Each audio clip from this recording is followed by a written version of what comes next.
इसलिए दाऊद ने कहा, प्रभु ईश्वर का मंदिर यहाँ है और इज़राइल के लिए होम बलि की वेदी भी। दाऊद ने इज़राइल में रहने वाले विदेशियों को एकत्रित करने का आदेश दिया और उनमें से संगत राशों को नियुक्त किया, जिससे वे ईश्वर के मंदिर के लिए पत्थर गढ़े। फिर दाऊद ने किवाड़ों के लिए कीले और अंकुड़े बनवाने के लिए बहुत सा लोहा इकट्ठा किया, साथ साथ इतना कांसा कि वह तौला नहीं जा सकता था, और देवदार की असंख्य कड़ियाँ, क्योंकि सीदोन और तीरुस के निवासी दाऊद के पास देवदार की बहुत सी लकड़ी ले आए थे। दाऊद का कहना था कि मेरा पुत्र सुलेमान अभी छोटा है, अनुभवी नहीं है, परंतु वह मंदिर जो प्रभु के लिए बनाया जाएगा इतना विशाल और भव्य होना चाहिए कि सभी देशों में उसकी चर्चा हो। इसलिए मैं स्वयं उसकी तैयारियां करूंगा। दाऊद ने मृत्यु के पूर्व बहुत सी सामग्री इकट्ठी की।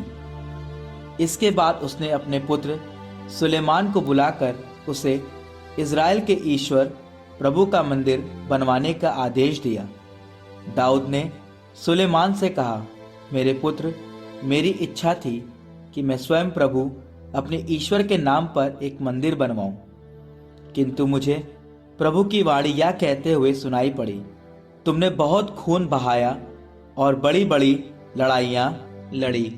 तुमको मेरे नाम पर मंदिर नहीं बनाना चाहिए, क्योंकि तुमने मेरे देखते पृथ्वी पर बहुत खून बहाया है। देखो, तुम्हें एक पुत्र उत्पन्न होगा, वह शांति प्रिय होगा।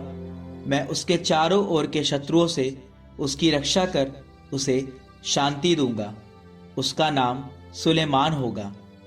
उसके शासन काल तक मैं इज़राइल को शांति और सुरक्षा प्रदान करूंगा। वही मेरे नाम पर एक मंदिर बनवाएगा। वहाँ मेरा पुत्र होगा और मैं उसका पिता होऊंगा। मैं इज़राइल में उसका राज सिंहासन सदा सुदृढ़ बनाए रखूंगा। अब मेरे पुत्र, प्रभु तुम्हारे साथ हो, जिससे जैसा उसने तुम्हारे विषय में कहा था, तुमको प्रभु अपने ईश्वर का मंदिर बनवाने में सफलता मिले। प्रभु तुम्हें विवेक और बुद्धि प्रदान करे। जब वह तुम्हें इज़राइल पर शासक नियुक्त करे, तो तुम प्रभु अपने ईश्वर की संहिता का पालन करो। यदि तुम उन आदेशों और विधियों के पालन का ध्यान रखोगे जिन्हें प्रभु ने मूसा द्वारा इज़राइलियों को दिया है, तो तुमको सफलता मिलेगी। दृढ़ बने रहो और ढारस रखो, ना डरो ना निराश हो। देखो, मैंने बड़े परिश्रम से प्रभु के मंदिर के लिए 1,00,000 मन सोना, 10,00,000 मन चांदी, इतना कांसा और लोहा कि वह तौला नहीं जा सकता, तथा लकड़ी और पत्थर एकत्र किए हैं। तुम यह सामान और बढ़ा सकते हो। तुम्हारे पास ना जाने कितने कारीगर हैं, संगत राश, राजमिस्त्री, बढ़ई और हर प्रकार के कुशल शिल्पकार। सोना, चांदी, कांसा और लोहा बेहिसाब है। अब तुम कार्य प्रारंभ करो, प्रभु तुम्हारे साथ हो। इसके बाद दाऊद ने इज़राइल के सभी नेताओं को सुलेमान की सहायता करने का आदेश दिया। उसने कहा, प्रभु तुम्हारा ईश्वर तुम्हारे साथ है। उसी ने तुम्हें तुम्हारे चारों ओर शांति प्रदान की है।